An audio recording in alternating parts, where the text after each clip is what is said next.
Perkenalkan, nama saya Seprinus Hendrawan Jeki, NIM 2011061845, kelas C11 semester 4, Prodi Pendidikan Guru Sekolah Dasar.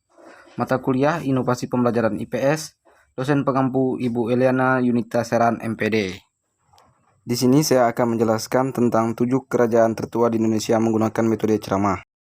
Yang pertama, Kerajaan Kutai.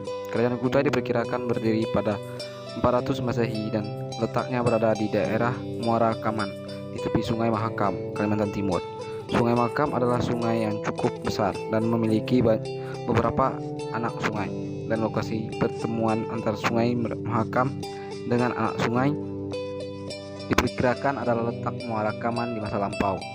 Kutai tidak terletak dalam jalur perdagangan internasional di Nusantara, tetapi kerajaan tersebut telah memiliki hubungan dagang dengan negeri India.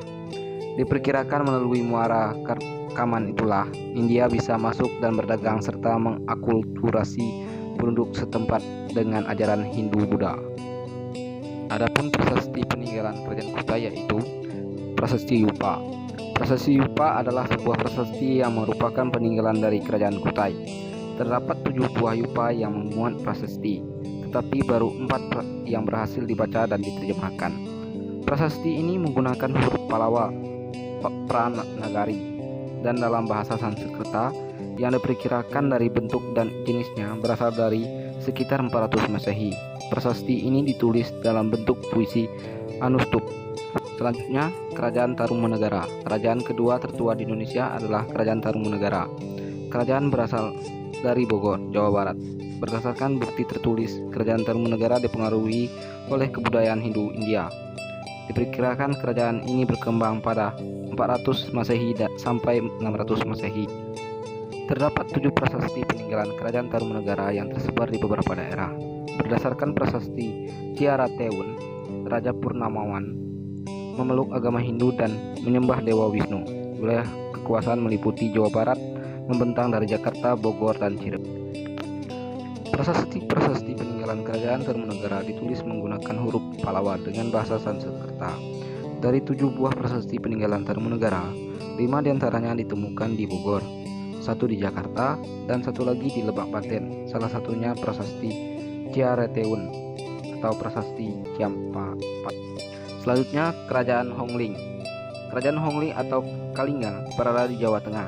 Bukti kerajaan ini berdasarkan pengiriman utusan dari Cina ke kerajaan tersebut pada abad 647 Masehi dan 666 Masehi.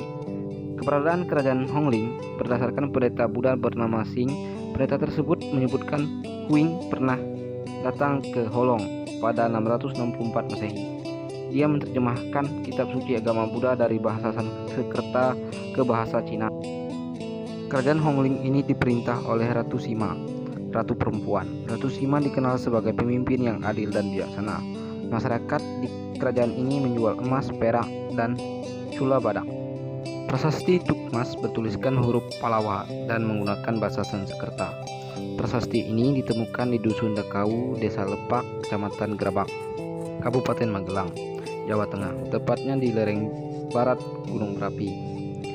Prasasti ini bertuliskan tentang mata air yang jernih dan bersih. Sungai yang mengalir dari sumber air tersebut disamakan dengan Sungai Gangga yang berada di India. Pada prasasti Tukmas juga terdapat gambar-gambar seperti kendi, kelasangka, trisula, cakra, bunga teratai, dan kampak. Selanjutnya, Kerajaan Melayu. Letak Kerajaan Melayu berada di Jambi atau sepanjang Sungai Batanghari. Adapun yang menyatakan kerajaan ini di Semenanjung Malaysia.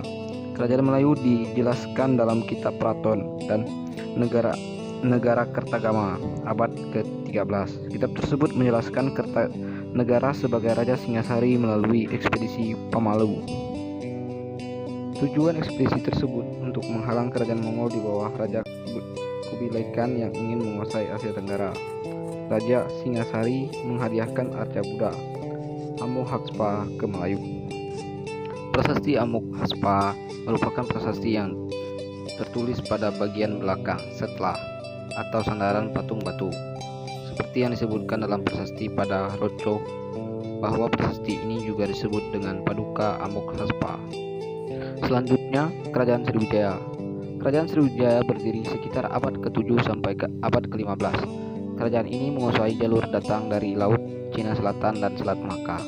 Kerajaan Sriwijaya ditemukan berdasarkan prasasti kedudukan Bukit 683 Masehi, prasasti Talong Tao 684 Masehi, prasasti Kota Kapur 686 Masehi, prasasti Sidian Yarta, prasasti Telaga Batu 683 Masehi, dan prasasti Karang Barahi. Raja Balaputra Dewa membuat Sriwijaya berkembang pesat. Kerajaan ini memperluas wilayah kekuasaannya untuk jalur perdagangan. Selain itu, kerajaan Sriwijaya juga menjalin hubungan diplomatik dengan kerajaan Chola di India dan kerajaan Cina di utara. Selain jalur perdagangan, kerajaan ini mengembangkan pendidikan Sriwijaya menjadi pusat pendidikan muda di Asia Tenggara. Selanjutnya, bukti peninggalan dari kerajaan Sriwijaya. Prasasti Ligor ditemukan di wilayah yang dahulunya bernama Ligor atau sekarang bernama Nakhon Si Thammarat, Thailand Selatan. Prasasti ini ditemukan di Thailand, sangat jauh dari pusat kerajaan Sriwijaya, yakni di Palembang, Sungai Musi. Selanjutnya, Kerajaan Mataram Kuno. Kerajaan Mataram Kuno berdiri pada abad ke-8 sampai abad ke-11 Masehi. Kerajaan ini awalnya di Jawa Tengah, kemudian pindah ke Jawa Timur. Terdapat peninggalan prasasti seperti prasasti Canggal, prasasti Kalasan, prasasti Belitung, dan prasasti Lurak. Kerajaan Mataram kuno diperintah oleh dua dinasti, yaitu Wangsa Sanjaya yang bercorak agama Hindu, sedangkan Wangsa Syailendra bercorak Buddha. Wangsa Sanjaya ini menguasai Jawa Tengah bagian utara, sementara Wangsa Syailendra Jawa Tengah bagian selatan. Selanjutnya, prasasti peninggalan dari Kerajaan Mataram kuno. Prasasti Canggal ditemukan di Komplek Candi Gunung Bukir, Desa Kadilui, Kecamatan Salam, Kabupaten Magelang, Jawa Tengah. Berita mengenai penemuan ini pertama kali dipublikasikan pada tanggal 10 Maret 1884 dalam sebuah sesi pertemuan anggota kelompok ilmiah Royal Academy di Amsterdam, Belanda. Selanjutnya, Kerajaan Kediri. Kerajaan Kediri ditemukan berdasarkan prasasti Jirah Keting 1104 Masehi, prasasti Padegelan 117 Masehi, prasasti Hantang 1135 Masehi, Sarweswara 1161 Masehi, dan Kertajaya 1190 Masehi sampai 1222 Masehi. Raja Jayabaya dikenal sebagai raja yang besar karena berhasil menyatukan kerajaan Jenggala dan Kediri. Selain itu, Raja Jayabaya dikenal sebagai ahli ramal. Masyarakat di Kerajaan Kediri melakukan perdagangan emas, perak,